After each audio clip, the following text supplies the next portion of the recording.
నన్ను మించిన శ్రేయోభిలాషి లేడిని రాణిని నమ్మేశాను. నమ్మేసింది. అది సరే గంగన్న, అసలు ఇదంతా నువ్వెలా చేసావని? నేను వాణ్ణి చంపేశాక ఆ సువర్ణ కాసుల మూటని, ఆంగ్లేయులు పిస్తోలుని వాడి బట్టల్లోనే పెట్టేశాను. ఈ దెబ్బతో తప్పక బయటపడి తీరుతుంది. ఆ రాణితో గంగాధరం గల సంబంధం మనకి తెలిసిపోతుంది. పదరాణి. లేదు గౌరీ, నువ్వెళ్ళు, నేను కాసేపు ఆగొస్తాను.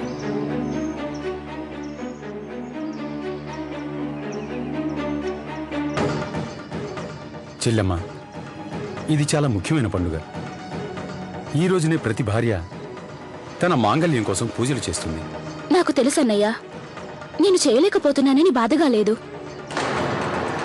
ఎందుకనో తెలీదు కానీ నా మనసులో ఒక ఆందోళన. మన మహారాజు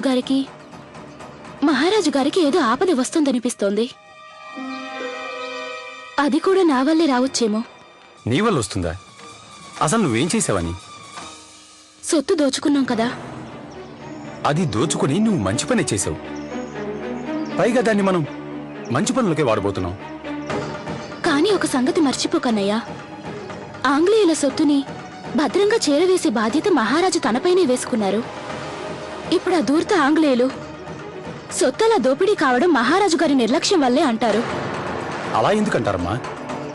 ఆ సొత్తు బందిపోటు దొంగలే దోచుకున్నారని వాళ్ళు భావిస్తున్నారు కదా.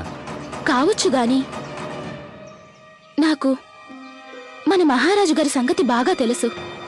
ఆయన అలా జరిగినందుకు ఎంత మాత్రం ఊరుకోరు. ఈ రాజభవనంలో ఎవరో గూఢాచారి ఉండే ఉండాలి. వాడే ఇక్కడ రహస్యాలను విప్లవ బృందం నాయకుడికి చేరవేస్తూ ఉంటాడు. ఆ పని చేస్తున్నది ఎవరైనా సరే నేను కనిపెట్టి తీరుతాను. ఆజ్ఞాపించండి. ఈ లేఖను తీసుకువెళ్లి విప్లవదళ నాయకుడికి అందచేయి. అలాగే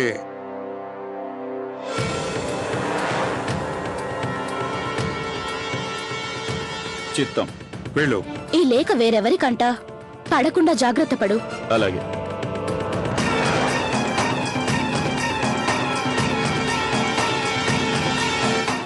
నేను చెప్పేది అక్షరాల నిజం దొరా. నా చెవులారా విన్నాను. వార్తాహరుడు మహారాజు గారి లేఖతో ఆ గ్రామానికి బయలుదేరబోతున్నాడు.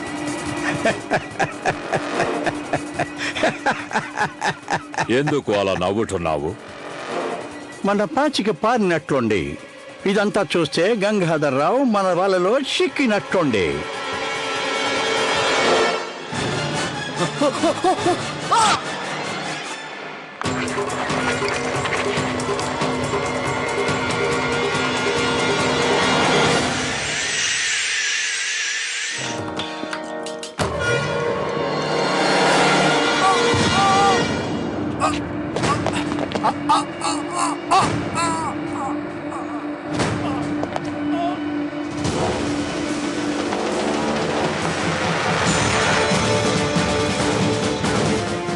చాలా నొప్పిగా ఉంది గడు.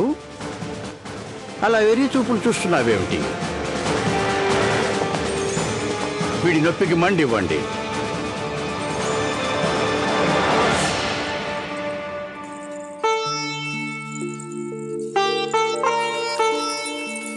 ఓరి దేవుడా, నువ్వు దిష్టి తగిలేంత అందంగా ఉన్నావు తెలుసా? నిజంగా రాణి, నీ చేతులకు పసుపు ఎంత బాగుంది అంటే నాకు తెలిసిందిలే, నీ భర్తకి నువ్వంటే చాలా ఇష్టమన్నమాట. వదినా, కొంచెం నా చేతులు కూడా చూడు. నీ చేతులకు కూడా బాగుంది.